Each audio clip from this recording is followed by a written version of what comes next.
नमस्कार प्रेक्षकांनो, ठरलं तर मग या मालिकेमध्ये काय कमालीचा ट्विस्ट आला आहे. जे कोणाला जमलं नव्हतं ते त्या माणसाने करून दाखवलंय.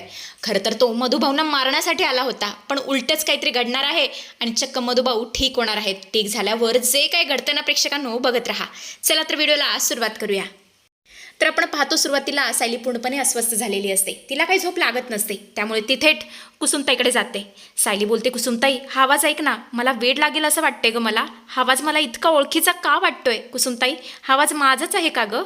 तेव्हा कुसुम गोंधळते आणि बोलते, अगं सायली शांत हो आधी. तू असं का विचारतेस? आणि मला कसं माहिती असणार? मी तर आश्रमामध्ये खूप नंतर आले होते. तुझे लहानपणीचे आवाज मी कसे ओळखणार? सायली मात्र पूर्णपणे रडवेली झालेली असते. ती म्हणत असते, कुसुमताई अगं तुला काय सांगू, माझं मन मला ओरडून सांगतंय की हा आवाज माझाच आहे, पण मला नक्की काहीच आठवत नाहीये. मित्रांनो, इथे कुसुम एक अत्यंत महत्त्वाची आयडिया देते. ती म्हणते सायली, या प्रश्नाचं उत्तर या जगामध्ये आपल्याला एकच व्यक्ती देऊ शकते आणि ते म्हणजे आपले मधुभाऊ. दोघी मिळून तो आवाज मोबाईलमध्ये रेकॉर्ड करतात आणि थेट हॉस्पिटलमध्ये मधुभाऊंच्या रूमकडे धाव घेतात. रूममध्ये आल्यावर सायली तो रेकॉर्ड केलेला आवाज मधुभाऊंच्या कानाजवळ नेते. सायली डोळ्यामध्ये पाणी आणते आणि बोलते, मधुभाऊ एकदा डोळे उघडा ना, हा आवाज नीट ऐका आणि सांगा हा आवाज कोणाचा आहे? हा आवाज माझाच आहे ना? प्लीज काहीतरी बोला मधुभाऊ. पण मित्रांनो, मधुभाऊ निर्विकार असतात. ते एकटक वरती बघत असतात. ते सायलीला काहीच रिस्पॉन्ड करत नसतात. सायली, कुसुम त्यांना अक्षरशः विनवण्या करत असतात. सांगा मधुभाऊ, तुम्हीच यातून मार्ग काढू शकता, नाहीतर आमच्या सायलीला चैन पडणार नाही.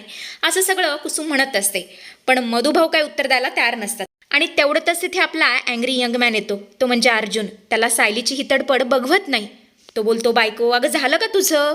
मी आत्ताच डॉक्टरांशी बोललोय, आपल्याला आता इकडून निघायला हवं. भेटण्याची वेळ संपलेली आहे आणि तू जर अशी सतत विचारत राहिलीस आणि रडत बसलीस ना, तर त्याचा त्रास मधुभाऊंनाच होणार आणि तुला सुद्धा आणि तुम्हा दोघांना सुद्धा मला त्रासात बघायचं नाहीये.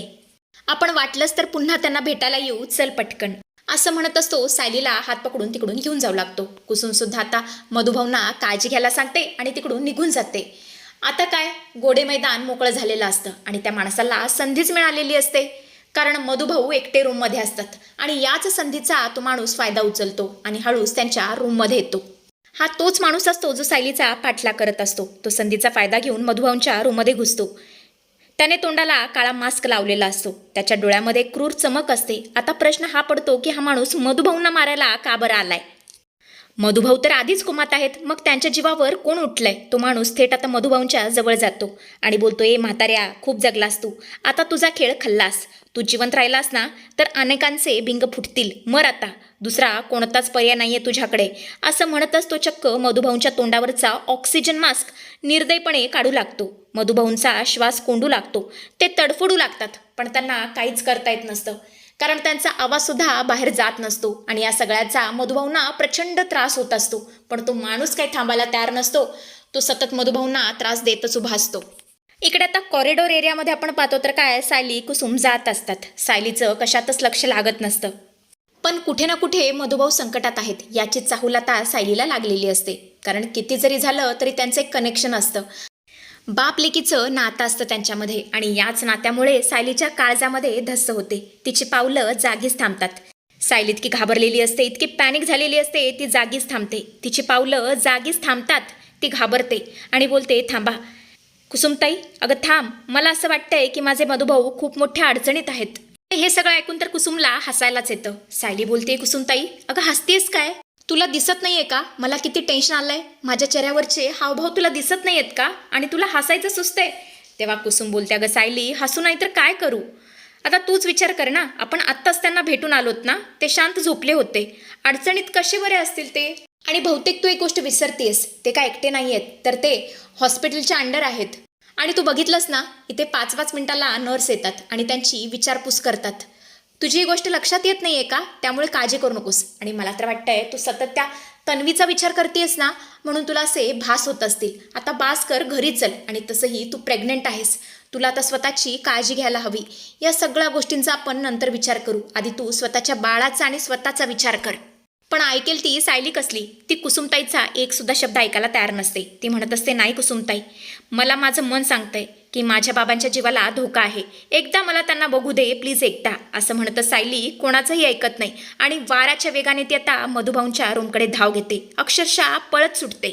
आणि तिला पळताना पाहून अर्जुन आणि कुसुम सुद्धा तिच्या मागे धावू लागतात. अर्जुन जोरजोरात ओढत असतो, बायको अगं जरा हळू हळू, तुला काही झालं तर अगं हळू, तू स्वतःच्या बाळाचा जरा विचार कर, स्वतःचा विचार कर. पण सायली मात्र काहीच ऐकत नाही. ती सरळ मधुभाऊंच्या रूमच्या दारावरती येऊन उभी राहते. आणि मित्रांनो, जेव्हा सायली रूमचा दरवाजा उघडते तेव्हा समोरचं दृश्य पाहून तिच्या पायाखालची जणू काही जमीनच सरकते. तो गुंड मधुभाऊंचा श्वास कोंडत असतो. सायली अत्यंत मोठ्याने ओरडते, मधुभाऊ, सोड त्यांना. सायली आता एका वाघिणीसारखी त्या गुंडावरती झेप घेते. तेवढ्यातच मागून अर्जुन सुद्धा येतो आणि तो जे काही त्या गुंडाला धोपटतो ना, बघण्यासारखा आहे. अर्जुन आता त्या गुंडाची कॉलर पकडून त्याला भिंतीवरती आपटतो आणि बोलतो, कोण आहेस तू? हिम्मत कशी झाली तुझी इथे यायची? मरण स्वस्त वाटतं का तुला? खरं खरं सांग, तुला इथे कोणी पाठवलंय? अर्जुन आता एका झटक्यात त्या गुंडाच्या चेहऱ्यावरचा मास्क ओढून काढतो. पण अर्जुनला तो माणूस काय ओळखत नाही. आणि हा सगळा गोंधळ ऐकून तिथे डॉक्टरसुद्धा येतात आणि कंपाऊंडरसुद्धा येतात. कंपाऊंडर त्या गुंडाला धरतात. दोन्ही बाजूनी धरलेलं असतं. अर्जुन आता सांगतो की हा माणूस कसा मधुभाऊंना मारायला आला होता.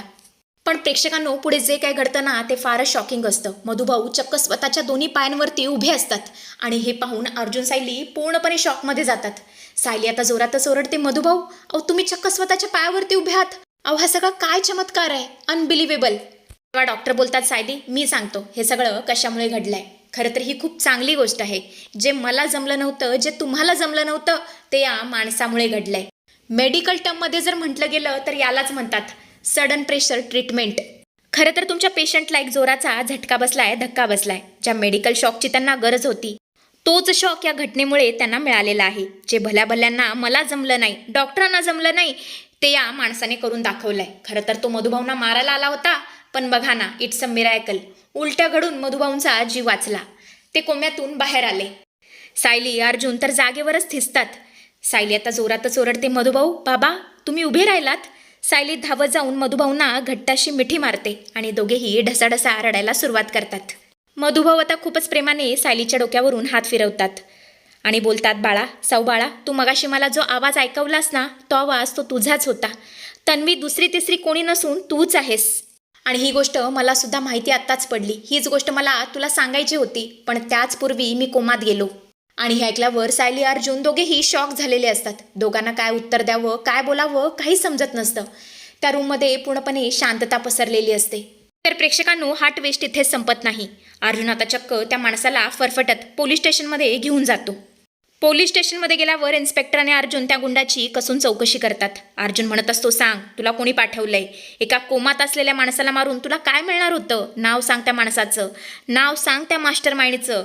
तो गुंड बोलतो, साहेब मला काहीच माहीत नाही, मी फक्त पैशांसाठी हे काम घेतलं आहे. मला फोनवर एक मोठी रक्कम देण्याचं कबूल केलं होतं. इन्स्पेक्टर बोलतो, कोणाचा फोन? महिपतचा फोन होता? तेव्हा गुंड बोलतो, नाही साहेब, आवाज बदललेला होता. पण साहेब, मला इतकं माहिती आहे की ज्याने मला सुपारी दिली ती एक बाई होती आणि ती या मधुभाऊंना कायमचं संपू इच्छिते. मित्रांनो, इथेच सगळ्यात मोठा सस्पेन्स निर्माण होतो. तेव्हा ती बाई नक्की कोण असेल? प्रिया? प्रिया तर असू शकत नाही. तर मग साक्षी असेल का? का अजून नवीन कोण शत्रू असेल? हे बघणं खूप म्हणजे खूप इंटरेस्टिंग ठरणार आहे.